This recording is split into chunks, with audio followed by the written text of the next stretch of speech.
Que a graça do Senhor Jesus Cristo seja abundante em seu coração.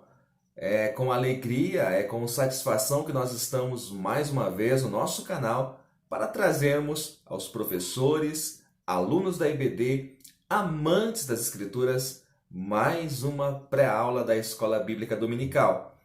Na primeira revista de 2020, primeiro trimestre, nós estamos estudando a respeito da raça humana, origem, queda e redenção. Se você está conhecendo agora o nosso canal, seja muito bem-vindo. Eu lhe convido a se inscrever no nosso canal, a dar o seu joinha, deixar o seu comentário e ajudar-nos a espalhar a palavra de Deus, compartilhando os nossos vídeos nas suas redes sociais. Nós estamos na lição de número 6 e esta lição fala a respeito da sexualidade humana. O nosso texto áureo está em Mateus 19, 4 e 5, que diz: Ele, porém, respondendo, disse-lhes: Não tendes lido que no princípio o Criador os fez macho e fêmea, e disse: Portanto, deixará o homem pai e mãe, e se unirá à sua mulher, e serão dois numa só carne. A verdade prática da nossa lição diz que a sexualidade humana tem por objetivo a união do homem e da mulher no casamento, a reprodução da espécie e a glorificação do Deus Criador. O texto bíblico da nossa lição, o texto base, é Mateus 19, versículos 1 ao 12. E essa lição ela tem por objetivo geral mostrar que o sexo foi criado por Deus para ser desfrutado dentro do matrimônio.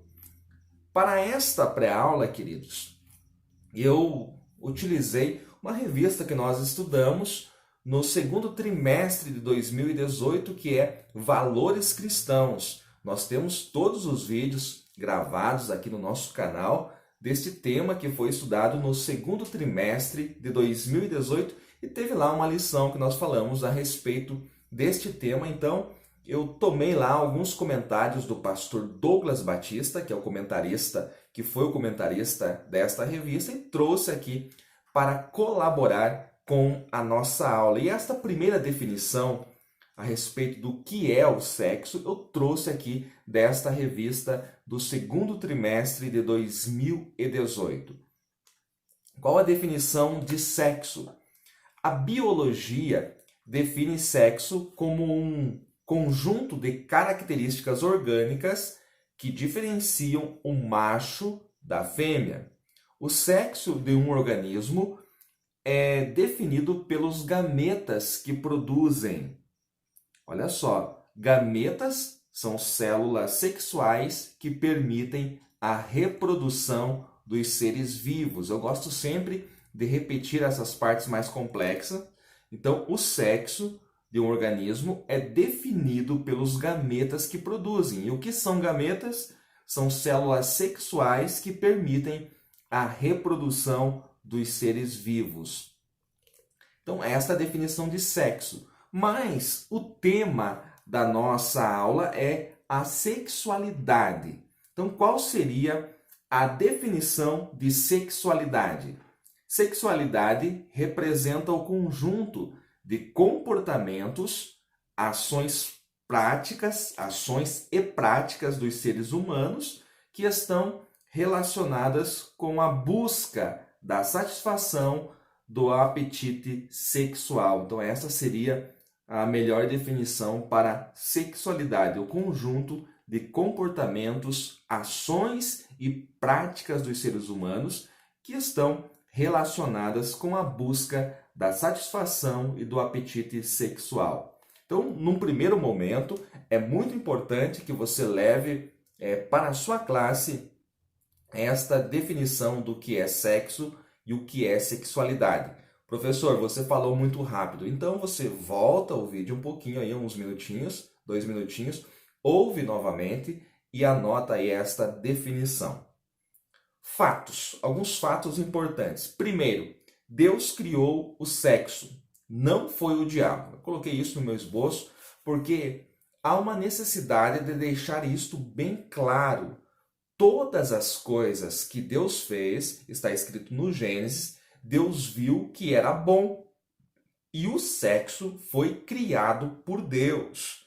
Então, por muito tempo, a igreja teve como um tabu falar a respeito deste assunto, e isto criou muitos males no meio da igreja devido a alguns desentendimentos ou ignorância com relação ao assunto. O que é ignorância? Ignorância é não conhecer, porque evitava-se falar desse assunto e muitos até imaginavam que isto não era coisa de Deus. Então, deixar bem claro no primeiro momento que Deus criou o sexo, não foi o diabo. Tudo foi Deus que criou, o diabo não é criador de nada, e tudo que Deus fez, ele viu que era bom. Deus criou 2 sexos somente. Você percebeu isso já na leitura do nosso texto áureo. Deus criou somente 2 sexos, macho e fêmea. Então, os seres humanos são abençoados por Deus a terem esta definição aí pelo seu Criador. O seu Criador já os fez macho e fêmea e ambos se completam. Os anjos são diferentes dos seres humanos. Os anjos, eles são assexuados. Já falamos disso em lição anterior. Em algumas lições anteriores aí nós falamos que os anjos não têm sexo, por isso que não existe anjo e anja. E quando nós estivermos no céu, quando nós estivermos no nosso estado definitivo, nós seremos também assim como os anjos. Tudo que o Senhor Deus criou é perfeito, por isso que o sexo é algo perfeito desde que ele respeite as leis divinas. E quando que ele é perfeito? Quando ele é desfrutado dentro do matrimônio, dentro do casamento, um homem e uma mulher dentro do seu matrimônio. Fora disso, aí sim é pecado. Bom, vamos lá. O propósito do sexo segundo a Bíblia. No primeiro momento, a propagação da espécie humana. Nós vemos isto em Gênesis 1 e 27, quando Deus dá a ordem para que os homens se multipliquem, se espalhem, encham a terra. Então, o sexo ele tem também esse objetivo, né, de ser o propagador da espécie humana. O nosso comentarista, o pastor Claudio Honor, ele deixa bem claro que anjos não se reproduzem. Os anjos são finitos no sentido de eles não aumentam, porque são seres assexuados, né? Não se reproduzem. Então isso precisa ficar bem claro que o homem tem este privilégio. Por isso que toda a raça humana ela veio de um só casal, como nós vimos também em aulas anteriores. Percebam os irmãos que os temas vão se encaixando. Nós falamos sobre a unidade da raça humana na aula anterior.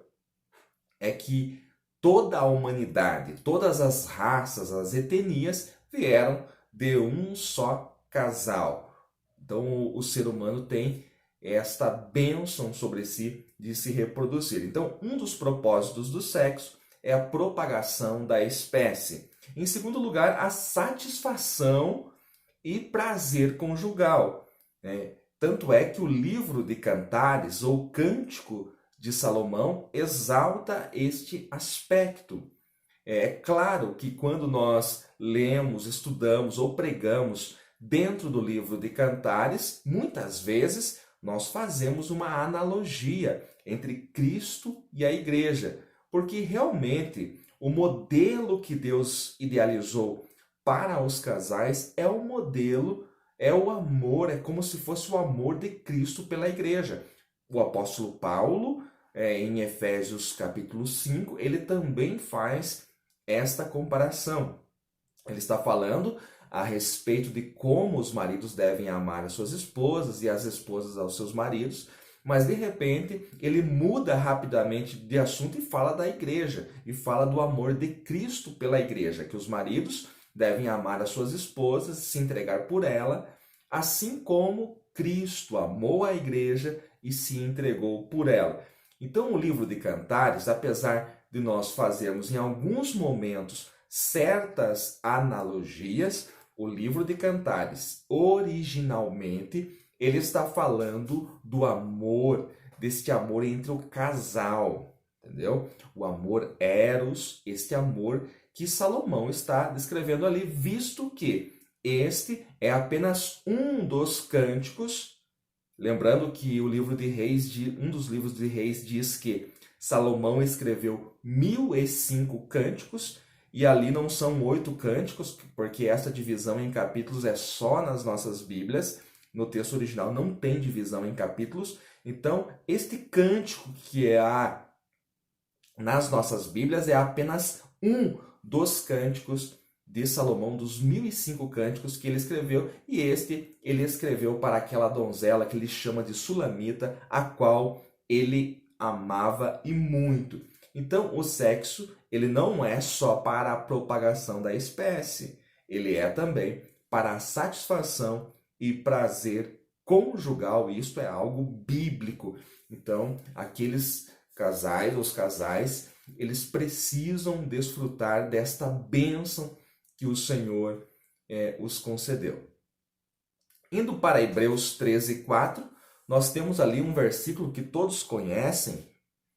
Hebreus 13, versículo 4, diz assim: digno de honra entre todos seja o matrimônio, bem como o leito sem mácula, porque Deus julgará os impuros e os adúlteros. Então, marque esse versículo de Hebreus 13:4, que ele vai ser muito útil para você trabalhar aí na sua aula, para você fazer aí uma exegese deste versículo, que se encaixa muito bem com o nosso tema. Neste momento agora nós temos as distorções da sexualidade. Se você olhar para a sua revista, você vai perceber que eu já estou no terceiro tópico. E alguém pode falar: professor, falou pouco a respeito dos dois primeiros. Sim, porque eu creio que algumas das maiores dificuldades estejam aqui no terceiro tópico. Então, distorções da sexualidade. Quais são elas? Primeiro, a fornicação, depois o adultério, depois o homossexualismo e também a ideologia de gênero. Então, são 4 distorções da sexualidade, do modelo original que Deus criou, que o nosso comentarista coloca aqui na nossa lição. Em primeiro lugar, primeira distorção, fornicação. Esta palavra fornicação, no grego, é porneia. Porneia é de onde originou a palavra pornografia. Então, fornicação, no original grego, é porneia e se refere a toda relação sexual ilícita. Então, vamos lá. O que significa porneia? Toda relação sexual ilícita. Então, algumas versões que traduzem porneia por relações sexuais ilícitas está corretíssima. Então, esta palavra porneia, ela não se refere somente a relações sexuais ilícitas entre solteiros. E eu digo aqui, deixo bem claro isso, que isto é um mito que se criou no Brasil. Então, eu discordo, professor Márcio, discordo totalmente do primeiro subtópico, do tópico 3, onde diz assim, que a fornicação é o relacionamento sexual antes do casamento. Não é. Se você ler ali 1 Timóteo 1:10, está falando de toda relação sexual ilícita. Então, fornicação é sexo antes do casamento? Também pode ser chamado, porque é toda prática sexual ilícita. Inclusive com outros modelos, o homossexualismo pode ser chamado de fornicação, porque é uma prática sexual ilícita. A zoofilia pode ser chamada de fornicação, sim. Então, essa questão que é divulgada nas nossas revistas de EBD, nos livros de teologia, onde diz que fornicação é somente sexo entre solteiros, não é bíblica e não é exegética. você não vai encontrar um dicionário grego, não um dicionário de português. Não se define exegese utilizando dicionário de português, tá? Tem muita gente que faz isso é um erro. Para você fazer a exegese do que está escrito, você precisa de um dicionário grego, porque a Bíblia foi escrita, o Novo Testamento, em grego. Então, no original grego, a palavra porneia, ela é traduzida por toda relação sexual ilícita. Professor, eu ainda não fiquei convencido, então eu vou ler na versão Almeida Corrigida Fiel, Mateus 19, 9. Versão Almeida Corrigida Fiel, que é a melhor versão de Almeida. Diz assim: Eu vos digo, porém, que qualquer que repudiar a sua mulher, não sendo por causa da fornicação, e se casar com outra, comete adultério. Então, qualquer que repudiar a sua mulher, não sendo por causa da fornicação, é somente a versão Almeida Corrigida Fiel que fala desta maneira, e a King James 1611. Então, duas versões que são as melhores, né? São as melhores, King James 1611 e Almeida Corrigida Fiel, elas colocam a palavra fornicação. Mas espera aí, se fornicação fosse realmente somente relação entre solteiros, então como que Jesus diz: eu, porém, vos digo que qualquer que repudiar a sua mulher, ou seja, a sua esposa, não sendo por causa da fornicação, então você pode ver claramente que utilizando essas versões, a Almeida Corrigida Fiel ou a King James 1611, que são muito superiores, são muito melhores, muito mais confiáveis do que a Almeida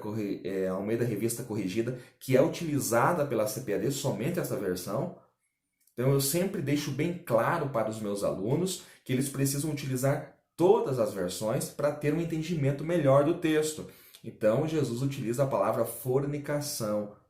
Fornicação, qualquer que repudiar a sua mulher, não sendo por causa da fornicação, mas se estão casados.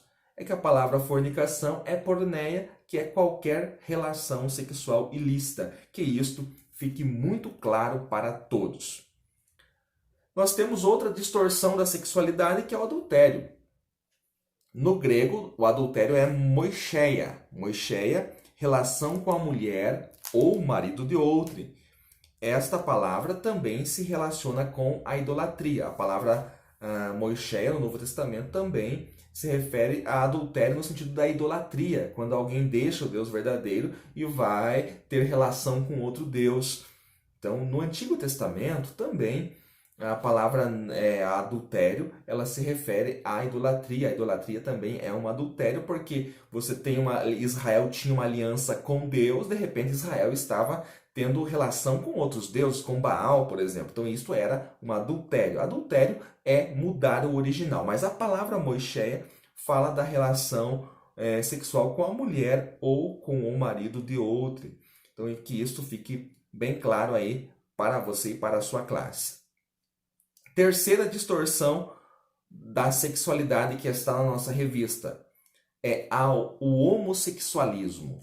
O homossexualismo é o relacionamento sexual entre pessoas do mesmo sexo.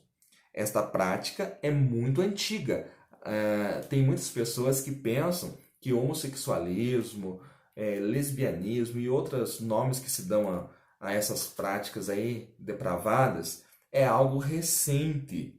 Nós respeitamos todas as pessoas, porém, nós sabemos que isto vem de muito tempo. Nós abominamos a prática. Então, esta prática do homossexualismo é muito antiga, mas nos últimos anos cresceu muito devido à propaganda da mídia. A mídia brasileira, ela apoia totalmente esses movimentos LGBT, homossexualismo, lesbianismo e outros mais. Isso é propagado principalmente na TV aberta, principalmente nesses jornais, TV Globo, Veja, Folha, UOL. Esses meios de comunicações poderosos que nós temos no Brasil, eles fazem de tudo para divulgar isso, para que seja cada vez mais colocado como normal em meio à nossa sociedade. Nós abominamos a prática. Repito, nós amamos a todos, inclusive ao pecador, nós amamos, porque eu também era um pecador.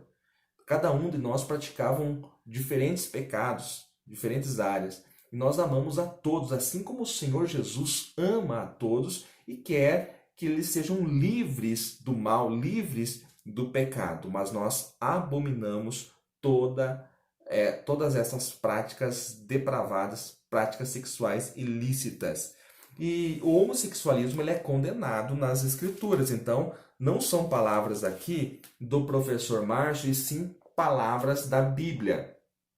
Veja só 1 Coríntios 6, versículo 9. Ali fala daqueles que não irão herdar o reino de Deus. Diz assim: não sabeis que os injustos não hão de herdar o reino de Deus? Não erreis, nem os devassos, nem os idólatras, nem os adúlteros, nem os efeminados, nem os sodomitas. Então, aqui está falando da lista daqueles que não hão de herdar o reino de Deus. Então, já em Sodoma, você conhece a história de Sodoma e Gomorra lá no Gênesis, principalmente em Sodoma era praticado esse tipo de relacionamento, o homossexualismo entre os homens, né? Também entre as mulheres, aquilo que nós chamamos hoje de lesbianismo. E esta prática é condenada aqui em 1 Coríntios 6 e 9. Também, 1 Timóteo 1, versículo 10, diz assim, para os devassos, para os sodomitas, para os roubadores de homens, para os mentirosos, para os perjuros e para o que for contrário à sã doutrina, conforme o evangelho da glória de Deus, bem-aventurado que me foi confiado. Paulo está falando que esses serão condenados. E ele fala que os sodomitas, aqueles que praticam os pecados relacionados aos homens de Sodoma. Se você nunca leu sobre isso, eu indico para você o livro de Gênesis, capítulo 19, versículo 5. Lá você vai ver que quando os anjos chegam na casa de Ló, Ló os recebe, os homens de Sodoma querem que Ló abra a porta para que eles se relacionem, tenham relação sexual com estes homens, supostamente homens, que na verdade eram anjos, era a presença, era uma teofania que estava ali na casa de Ló.